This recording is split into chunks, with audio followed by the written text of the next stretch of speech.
Shalom umat Tuhan, Bapak Ibu saudara terkasih dimanapun Anda berada, Shalom. Apa kabar Bapak Ibu? Saya harap kita semua tetap dalam keadaan sehat, dalam keadaan diberkati, sekalipun banyak tantangan, sekalipun banyak masalah.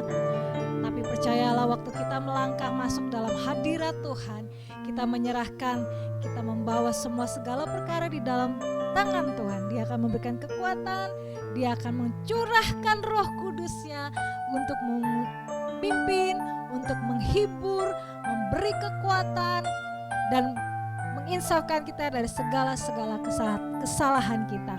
Sehingga ada hati yang rendah hati untuk mengakui kesalahan di hadapan Tuhan, untuk kita kembali bertobat, untuk kita kembali kepada Tuhan dan mengerjakan pekerjaan di dalam kehidupan kita. Puji nama Tuhan. Hari ini adalah hari-hari di mana kita memperingati kuasa Roh Kudus tercurah bagi umatnya. Haleluya, haleluya. Mari Bapak Ibu saudara terkasih, kita siapkan hati kita pagi hari ini untuk beribadah bersama-sama dengan keluarga. Di dalam nama Tuhan Yesus, kita siapkan hati kita.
kerajaan Tuhan atas kehidupan kami sampai seluruh bangsa mendengar nama Yesus. Seluruh keluarga kami yang belum bertobat, mereka menerima Engkau sebagai Tuhan dan Juru Selamat pribadi mereka. Semua kami dipulihkan, semua kami disembuhkan oleh kuasa Roh Kudus. Dan hati kami mau percaya janji-Mu Tuhan akan Kau genapi bagi setiap kami.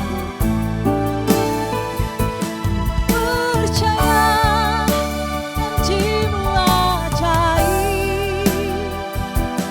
berukir dalam kehidupanku. Ku berserah di dalam kekuatan,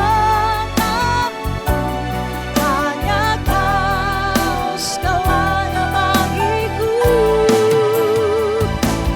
Percaya janji-Mu ajaib, berukir dalam kehidupanku. Ku berserah di dalam kekuatan-Mu. Ku percaya.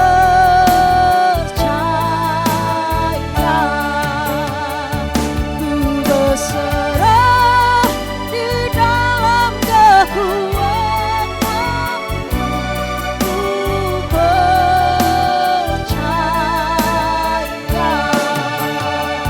Ku berserah di dalam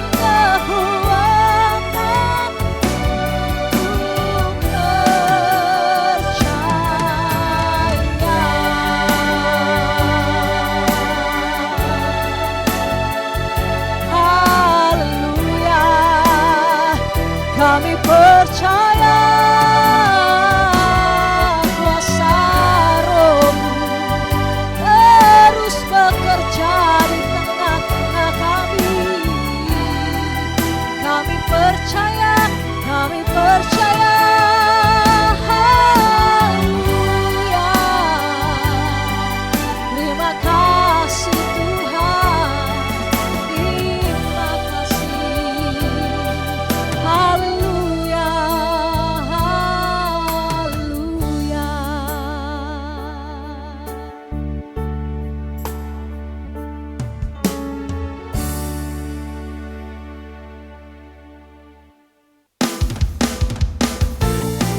Anggur baru tercurah bagi Anda dan saya. Roh Kudus yang tercurah bagi Anda dan saya. Haleluya, Roh Kudus tercurah. Roh Kudus tercurah di tempat ini. Urapannya yang ajaib memulihkan umatnya. Roh Kudus tercurah bagi gerejanya, membangkitkan umat pilihannya. Katakan sama-sama. Hari inilah harinya Tuhan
Shalom, salam sejahtera bagi kita semua. Selamat hari Minggu, selamat memperingati Hari Pencurahan Roh Kudus. Saudara yang terkasih dalam nama Tuhan Yesus Kristus, sebelum kita membaca dan merenungkan firman Tuhan, mari kita satu dalam doa, kita berdoa.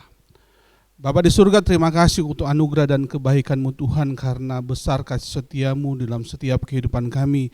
Kami bersyukur Tuhan kalau hari ini Tuhan, selain kami beribadah kepadamu Tuhan, kami bersyukur kalau hari ini juga Tuhan kami memperingati akan pencurahan Roh Kudus atas setiap kami Tuhan.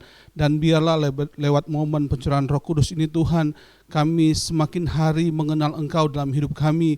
Pertolongan kuasa Roh Kudus membuat kami semakin mengenal Engkau dalam setiap keberadaan kehidupan kami Tuhan, sehingga dalam semua keberadaan kehidupan kami mengarahkan hanya tertuju kepadamu Tuhan Yesus Kristus. Terima kasih Bapa di surga, berkati setiap kami, berkati umat Tuhan yang menyaksikan siaran ini Tuhan, biarlah semuanya diberkati oleh Tuhan. Kami mau membaca dan merenungkan firman Tuhan, biarlah Tuhan mengurapi kami semua.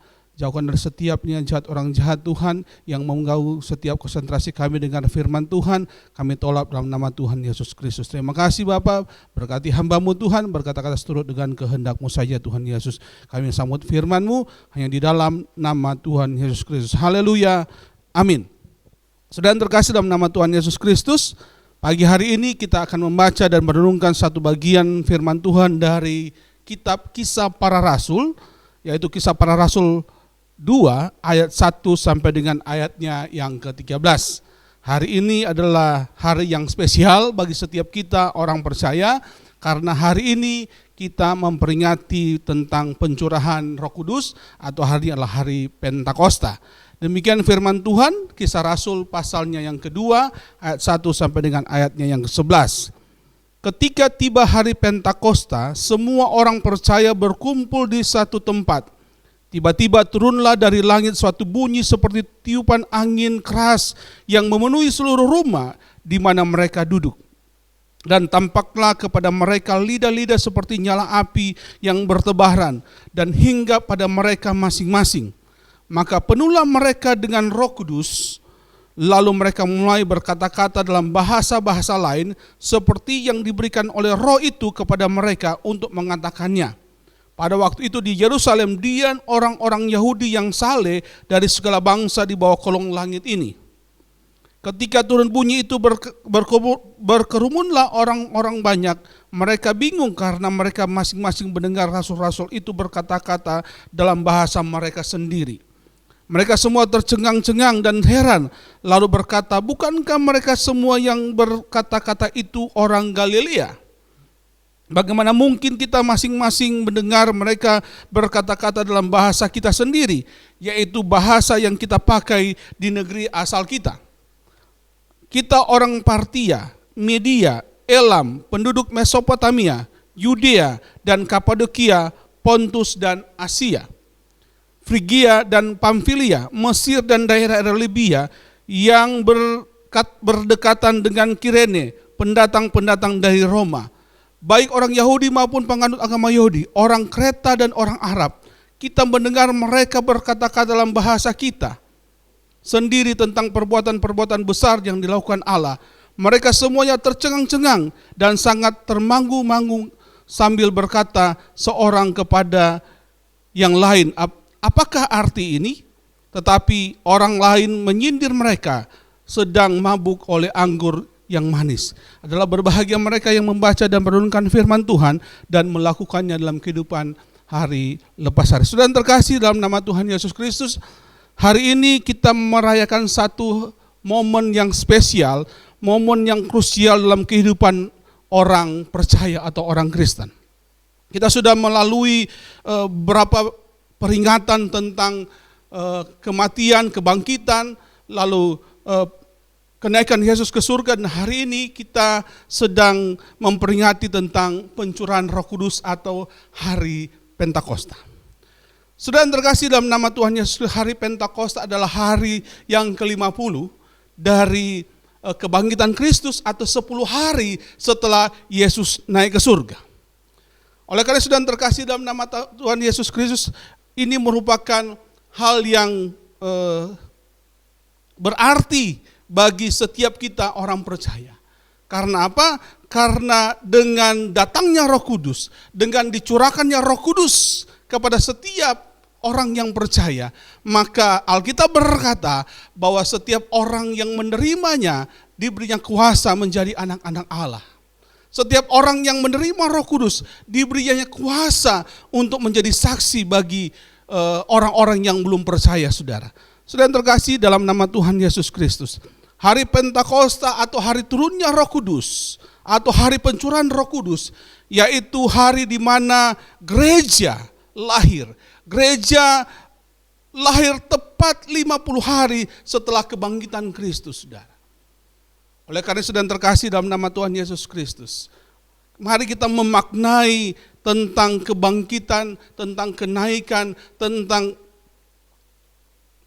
pencurahan Roh Kudus dalam kehidupan kita dengan sungguh-sungguh. Dan pada pagi hari ini, mari kita bersama-sama merenungkan bagaimana makna pencurahan Roh Kudus bagi kita orang yang percaya, saudara.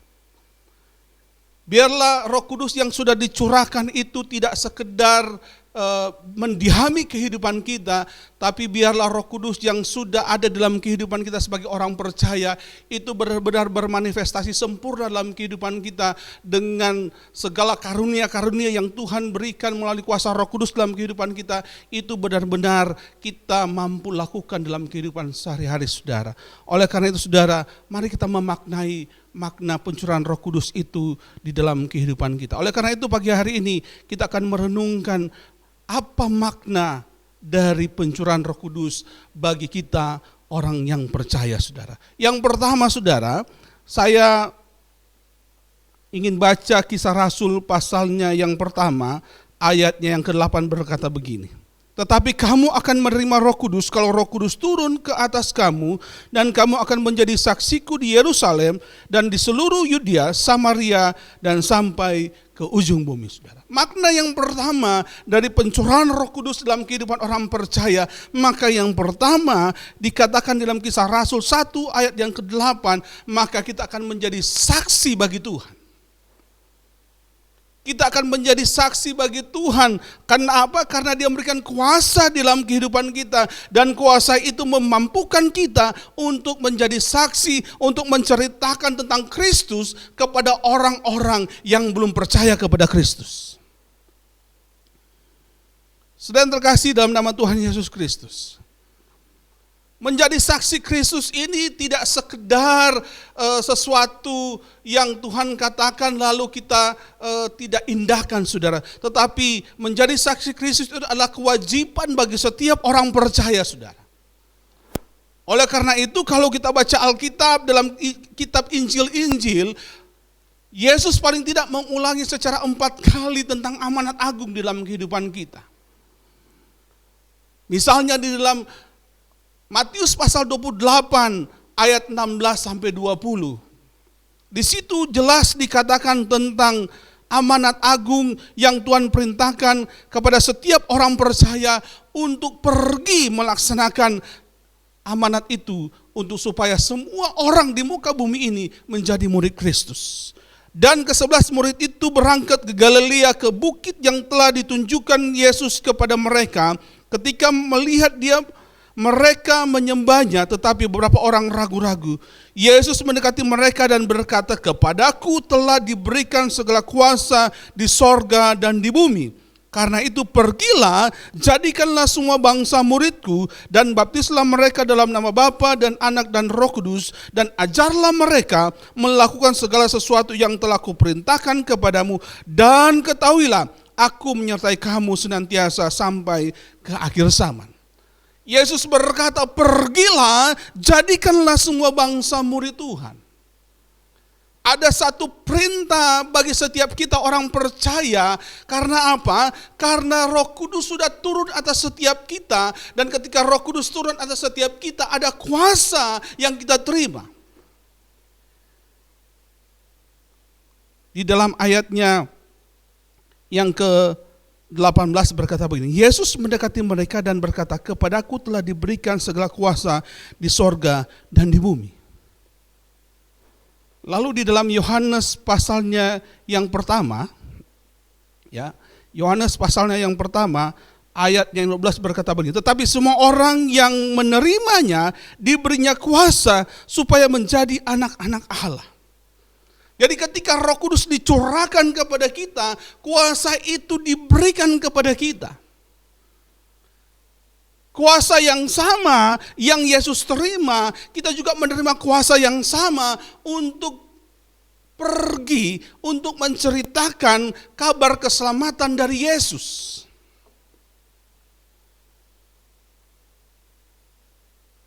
Satu hal yang harusnya kita tidak ragu untuk pergi memberitakan Injil dalam kehidupan kita.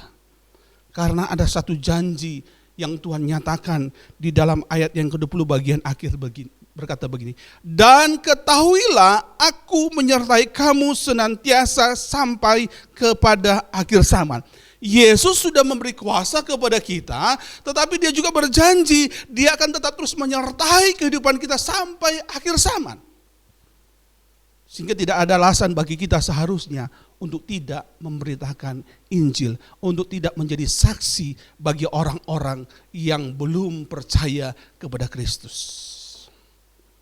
Saudara terkasih dalam nama Tuhan Yesus Kristus, Roh Kudus datang untuk memampukan, untuk memberikan keberanian bagi kita untuk menjadi saksi bagi Kristus. Oleh karena itu, di dalam 1 Korintus pasal yang ke-9 ayat yang ke-16, Paulus dengan tegas berkata, memberitakan Injil itu adalah suatu keharusan ya bagi setiap orang percaya. Bahkan dengan tegas Paulus berkata, celakalah aku jika aku tidak memberitakan Injil. Paulus menyadari bahwa makna Roh Kudus dicurahkan kepada setiap orang percaya adalah menjadi saksi bagi Kristus. Jadi tegas di dalam Kisah Rasul 1 ayat yang ke-8 berkata begini, Roh Kudus dicurahkan kepada kita supaya kita memperoleh kuasa, dan kuasa itu kita pakai untuk menjadi saksi dari Yerusalem, Yudea, Samaria, bahkan sampai ke ujung bumi. Sehingga tidak ada alasan bagi kita untuk tidak memberitakan Injil kepada mereka yang belum percaya kepada Kristus. Hal yang kedua, makna dari pencurahan Roh Kudus bagi setiap kita orang percaya. Maka yang kedua, ketika Yesus naik ke surga, sebelum dia naik ke surga dia berkata begini, dia menjanjikan akan datang penolong yang lain dalam kehidupan kita. Di dalam Yohanes pasalnya yang ke-14 ayat 16 sampai 18 berkata begini. Yohanes pasal 14 ayat 16 sampai 18. Aku akan minta kepada Bapa dan Ia akan memberikan kepadamu seorang penolong yang lain supaya Ia menyertai kamu selama-lamanya, yaitu Roh kebenaran. Dunia tidak dapat menerima Dia sebab dunia tidak melihat Dia dan tidak mengenal Dia. Tetapi kamu mengenal Dia sebab Ia menyertai kamu dan akan diam di dalam kamu. Aku tidak akan meninggalkan kamu sebagai yatim piatu, aku datang kembali kepadamu. Yang kedua, kalau yang pertama menjadi saksi Kristus, yang kedua, Yesus benar-benar berada di surga dan menepati janjinya. Janjinya apa? Yaitu memberikan Roh Kudus kepada kita. Sebelum kematiannya, Kristus berjanji akan mengirim seorang penolong yang lain kepada murid-muridnya. Dan berdasarkan Yohanes pasal 16 ayat 17, mendengar itu beberapa dari muridnya berkata seorang kepada yang lain, apakah artinya ia berkata kepada kita, tinggal sesaat saja dan kamu tidak akan melihat aku, dan tinggal sesaat saja pula dan kamu akan melihat aku, dan aku pergi kepada Bapa. Bahwa penolong yang lain yang dijanjikan Yesus itu akan benar-benar diberikan kepada kita. Dan terbukti saudara terkasih dalam nama Tuhan Yesus Kristus, setelah 50 hari kebangkitan Kristus, dia naik ke surga, atau 10 hari setelah Yesus naik ke surga, Roh Kudus dicurahkan kepada para murid yang sudah kita baca tadi dalam Kisah Rasul pasal 2 ayat 1 sampai dengan 13. Roh Kudus dicurahkan kepada setiap murid-murid Tuhan yang menanti-nantikan Roh Kudus itu. Dan pencurahan Roh Kudus yang sama itu juga dinikmati, diterima oleh setiap orang yang percaya kepada Kristus. Saudara yang terkasih dalam nama Tuhan Yesus Kristus, peristiwa pencurahan Roh Kudus merupakan peristiwa juga di mana gereja ada dan berdiri.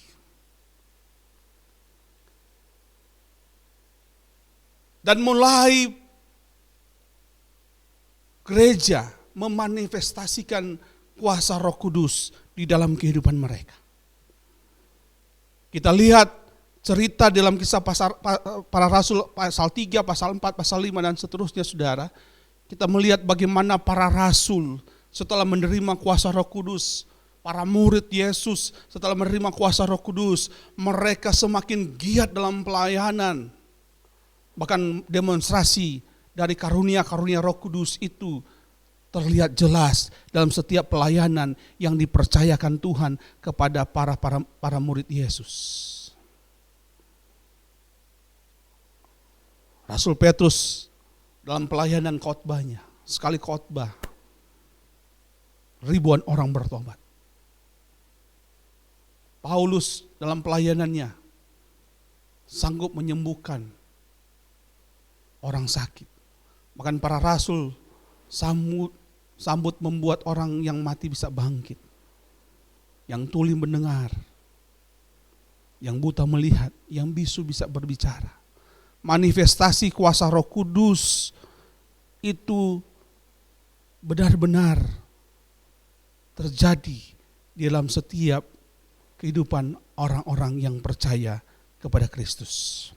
Oleh karena itu penting untuk mengetahui bahwa Roh Kudus yang disebut sebagai Parakletos atau penolong yang lain itu benar-benar hidup, tinggal, menguasai, memenuhi setiap keberadaan kehidupan kita, saudara. Oleh karena itu, saudara terkasih dalam nama Tuhan Yesus Kristus, saat-saat ini tanpa Roh Kudus kita tidak mampu berbuat apa-apa. Oleh karena itu mari kita minta kepada Roh Kudus untuk menguasai dan memenuhi kehidupan kita. Kita minta kepada Roh Kudus supaya manifestasi karunia-karunia Roh itu ada dalam setiap kehidupan kita. Supaya apa? Supaya kita maksimal di dalam pelayanan di mana Tuhan tempatkan kita, saudara. Roh Kudus sudah dicurahkan. Yesus sudah menepati janjinya. Itu memberikan makna bagi kita bahwa Yesus benar-benar ada di sorga. Karena dia bilang, dia harus kembali ke rumahnya. Dia harus kembali ke sorga. Supaya penolong yang lain itu datang. Kalau Yesus tidak pernah kembali ke surga, penolong yang lain itu tidak akan pernah datang. Ini membuktikan Yesus sudah di surga. Sehingga Roh Kudus ada, hadir bersama-sama dengan kita. Menyertai setiap kehidupan kita.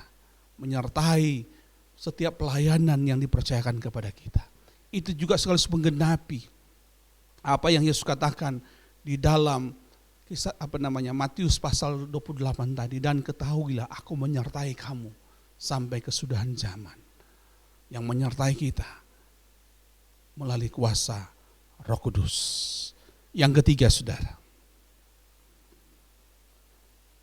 bagaimana makna pencurahan Roh Kudus bagi setiap kita orang percaya. Kalau pertama kita menjadi saksi bagi Tuhan. Yang kedua, Yesus benar-benar ada di surga. Sehingga janjinya bisa kita lihat, bisa kita saksikan bahwa janji dia, bahwa roh penolong yang lain, Parakletos itu dicurahkan kepada kita. Lalu yang ketiga, Yesus yang adalah kepala gereja selalu memelihara kita semua sebagai gerejanya. Yesus yang adalah kepala gereja menolong kita, memampukan kita untuk berkreasi. Karena apa? Dia tetap terus memelihara kehidupan kita. Mari kita lihat di dalam Matius pasal yang ke-16 ayat 18. Di situ dikatakan begini, dalam pengakuan Petrus, dan ini merupakan konsep gereja yang Yesus nyatakan melalui pengakuan Petrus. Di dalam Matius pasalnya yang ke-16 ayat yang ke-18 berkata demikian. Dan aku pun berkata kepadamu, engkau adalah Petrus, dan di atas batu karang ini aku akan mendirikan jemaatku, dan alam maut tidak akan menguasainya. Dari pernyataan ini jelas, Yesus yang adalah kepala gereja, Yesus yang adalah pendiri gereja, dia senantiasa memelihara kita sebagai gerejanya. Dengan tegas dia berkata, alam maut tidak bisa menguasai kita, saudara. Saudara yang terkasih dalam nama Tuhan Yesus Kristus, sebagai pendiri gereja, ada beberapa hal yang dilakukan Yesus Kristus. Yang pertama, dia memilih murid-murid yang juga akan menempati suatu posisi sebagai dasar bangunan yang akan didirikannya itu. Maka dia memanggil para murid. Dia memanggil orang-orang percaya yang memanggil gerejanya dari gelap kepada terangnya yang ajaib, saudara. Supaya apa?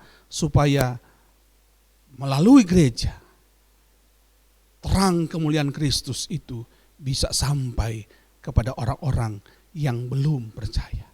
Yang kedua, dia mengajar murid-muridnya tentang perkara-perkara yang akan menjadi efektif apabila gereja mulai berfungsi. Sebagai besar dari pengajarannya itu disampaikan selama Yesus melayani bersama dengan para muridnya, saudara. Ketika Roh Kudus dicurahkan, fungsi gereja melalui karya Roh Kudus, karunia-karunia rohani itu termanifestasi sempurna.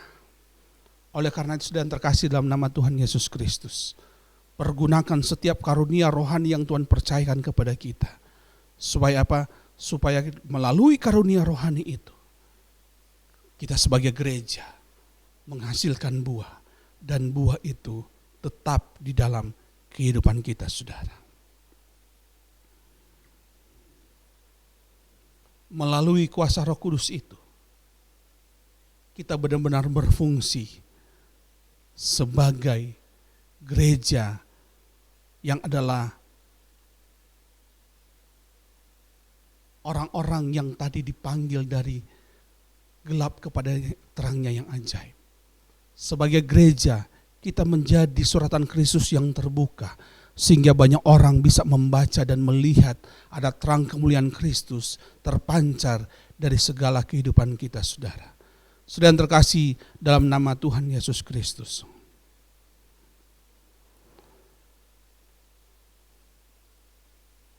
Dunia saat ini sedang mengalami hal yang menakutkan, saudara.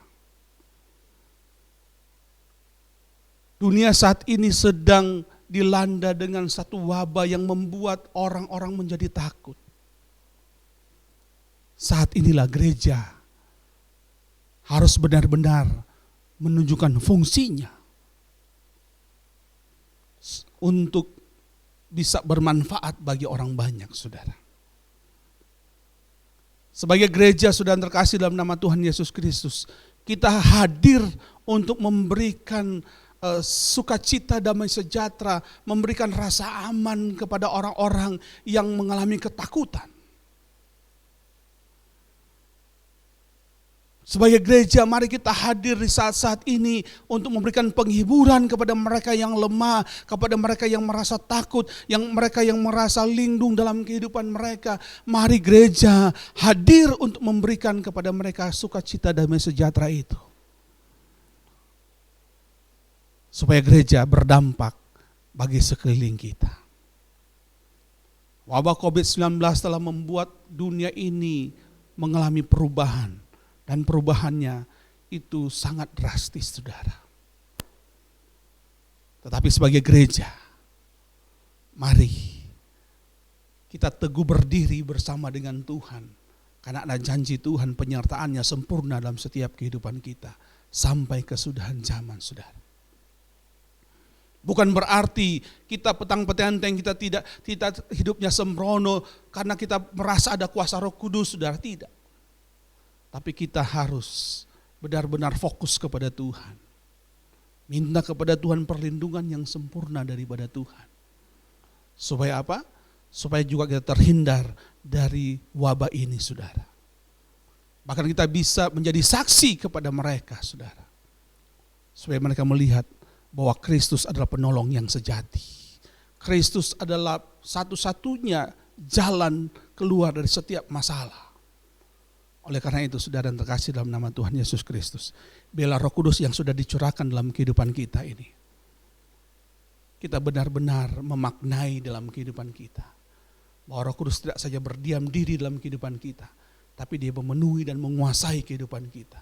Sehingga setiap tingkah laku kita sejalan dengan apa yang Tuhan mau.